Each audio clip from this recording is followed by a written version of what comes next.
Hello दोस्तों, मैं दिनेश कुमार स्वागत करता हूं आपका अपने यूट्यूब चैनल पर।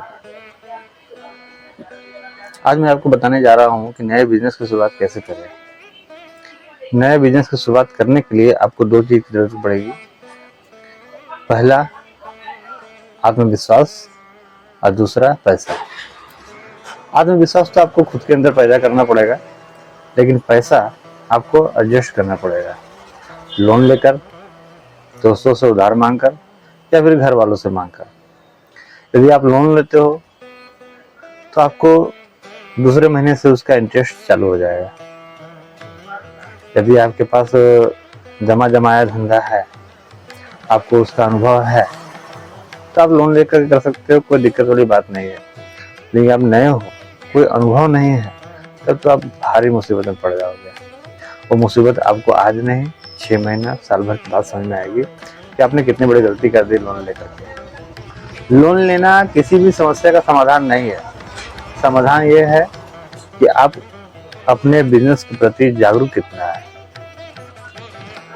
और यदि आप पैसे अपने दोस्तों से उधार लेते हैं तो दोस्त भी आपको एक समय तक ही आपको उधार दे सकते हैं। जैसे एग्जांपल, आप किसी दोस्त से बोले कि भाई हमें 1 लाख की जरूरत है, तो दोस्त आपको बोलेगा ठीक है भाई, मैं तुम्हें 1 लाख रुपए दे दूंगा, लेकिन तुम्हें 4 महीने के बाद हमको रिटर्न करना पड़ेगा, क्योंकि मुझे 4 महीने के बाद उस पैसे का काम है। बच्चे का एडमिशन हो, जमीन खरीदना हो, बहन की शादी हो, कुछ भी हो सकता है।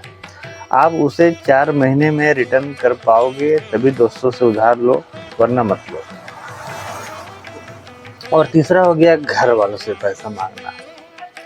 यदि आप घर में डिमांड करते हो कि पापा मम्मी मुझे एक बिजनेस करना है, बिजनेस के लिए मुझे 5 लाख की रुपए की जरूरत है, तो यदि घर वालों ने आपको ये कहा कि 5 लाख तो देंगे बाबू, लेकिन घर का खर्चा फिर तुमको चलाना पड़ेगा। यदि घर वालों ने ये कह दिया कि 5 लाख रुपए देने के बाद घर का खर्चा तुमको चलाना है, तो समझ जाओ कि उसी दिन तुम्हारा बिजनेस का सत्यानाश हो चुका है। क्योंकि पैसे मिलने के बाद दुकान खोलने में तुम्हें 2 महीने का समय लग जाएगा, और 2 महीने के समय में घर चलाने के पीछे तुम्हारा 20,000 रुपया से ज़्यादा का खर्च हो जाएगा। तो ऐसी गलती कभी मत करना। दुकान खोलना, ये बिजनेस करना, उसका पहला उसूल ये होता है, यदि आप कोई भी बिजनेस कर रहे हो तो 1 साल का घर का खर्च, दुकान का खर्च, दुकान मेंटेनेंस, अपना मेंटेनेंस, सारा चीज़ का बैकअप अपने हाथ में लेकर के चलना पड़ेगा। आप सोचोगे कि आज मैंने दुकान खोला और कल से 1000, 1200, 1500 रुपये कमाने लग जाऊँ, ये पॉसिबल वाली बात नहीं है। यदि आप ऐसा सोचते हो तो बहुत गलत सोचते हो, ये आपको डुबा देगा। शुरुआती के 3 महीने जो भी दुकान से अर्निंग होता है, उसे 3 महीने क्या मैंने साल भर आप एक भी पैसे उससे ना निकालें। जहाँ तक हो सके कि दुकान के पैसे को दुकान में ही लगाएं, रीइन्वेस्ट करें और ज़्यादा से ज़्यादा समय दें। आप जो भी धंधा कर रहे हो, राशन का है चाहे किसी चीज़ का भी है, आप ओवर कॉन्फिडेंट में कोई भी काम न करें। जैसे एग्जांपल, बहुत दुकान खोलने वाले होते हैं, बिजनेस करने वाले होते हैं, तो वो सोचते हैं कि अरे दुकान खोल देंगे, आग लगा देंगे, ये कर देंगे, वो कर देंगे, बाग मार देंगे, सियार मार देंगे। ऐसा कुछ भी बात नहीं होती है। शुरुआत में यदि आप ऐसा सोचते हो तो गलत सोचते हो, क्योंकि इतना बड़ा बड़ा बात सिर्फ आप सोच सकते हो, कर नहीं सकते हो। कस्टमर बनाना, दुकान को मेल देना मामूली बात नहीं है, बहुत पैसे लगते हैं, और पैसा इतना कि जितना लगाते जाओ उतना पैसा कम पड़ जाएगा।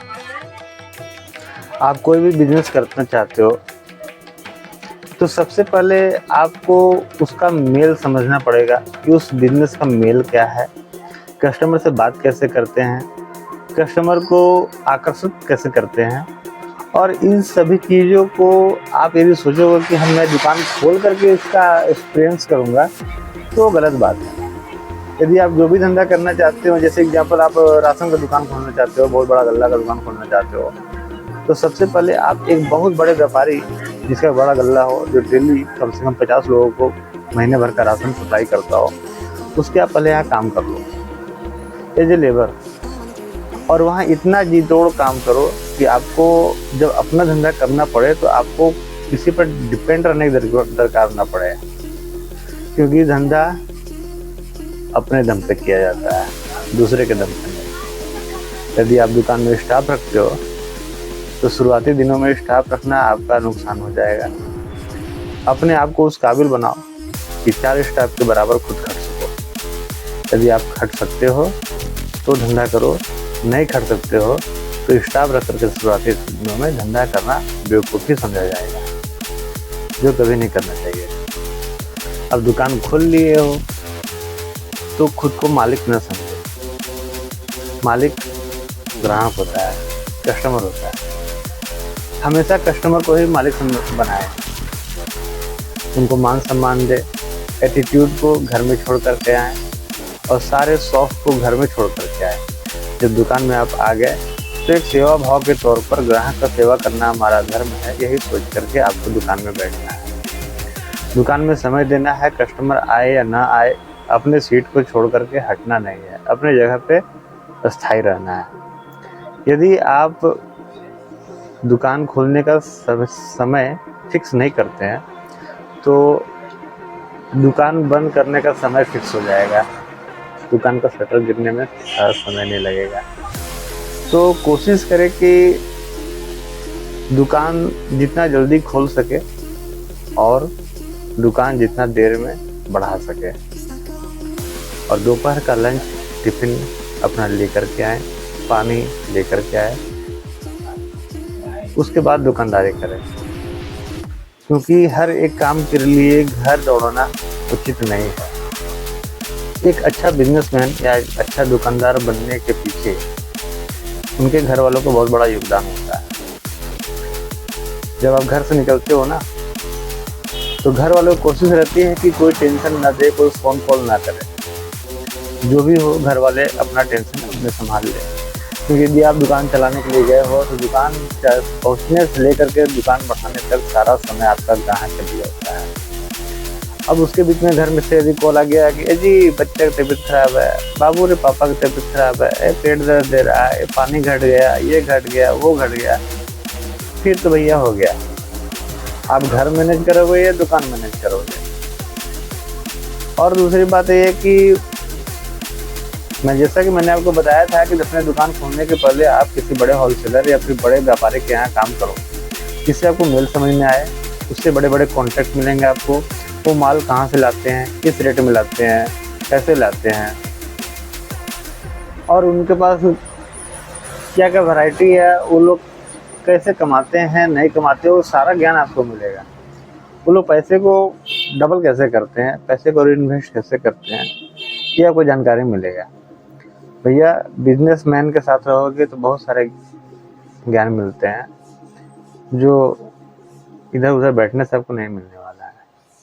बिजनेसमैन तो 40 का यदि चीनी खरीदते हैं वो 40 में बेच करके भी कमा लेते हैं।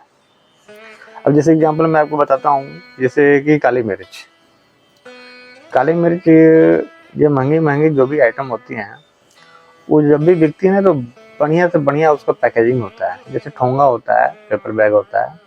आप देखोगे कि 100 ग्राम यदि आप काली मिर्च लेते हो तो 10 ग्राम 12 ग्राम का वो पेपर बैग में भर के दे देते हैं। एक पेपर बैग जो होता है आपका 140 रुपये किलो, 130 रुपये किलो होता होगा, बढ़िया से बढ़िया क्वालिटी का।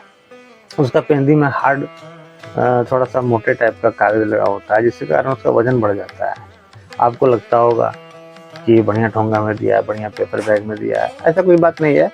वो बैग को आपको काली मिर्च के रेट में बेच रहे हैं। आपको ये समझना होगा कि 10 पैसे का पेपर बैग बेच करके, मतलब कि समझो कि 140 रुपये किलो वाला पेपर बैग आपने 800 रुपये किलो बेच दिया।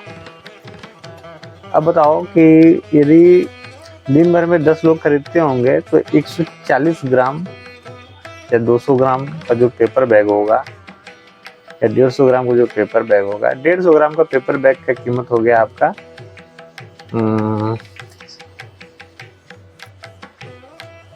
20 रुपया, और 150 ग्राम काली मिर्च का रेट हो गया आपका 120 रुपये। अब बताओ कि बढ़िया पेपर बैग में आप काली मिर्च बेच करके 100 रुपये कमा रहे हो। तो कुछ लॉजिक होती है पैसा कमाने की, जो आप और हम एक दुकानदारी समझ सकते हैं, दूसरे को नहीं समझ सकते हैं।